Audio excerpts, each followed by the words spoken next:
Hello，大家好，我係雖如。今日我哋要講解嘅動作係 wall slide with resistance band。咁我哋所需要嘅器材咧，只係一條 resistance band 嘅啫。咁我哋首先咧，將手咧穿入去個 resistance band 啦，咁就然後向外伸展，直到咧你 feel 到咧有啲阻力喺度。如果你見到條橡筋帶呢一個位置鬆飄飄嘅話咧，咁就唔合格噶啦。咁我哋向內伸展啦。做嘅時候咧，我哋就揾翻一埲牆。係啦，沿住埲牆慢慢向上伸展我哋嘅膊頭，再慢慢落返去，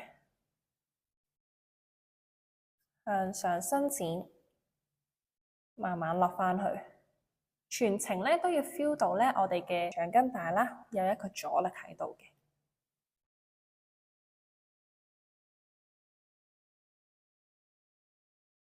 今日咧我哋就講到嚟呢度啦，Thanks for watching，拜拜。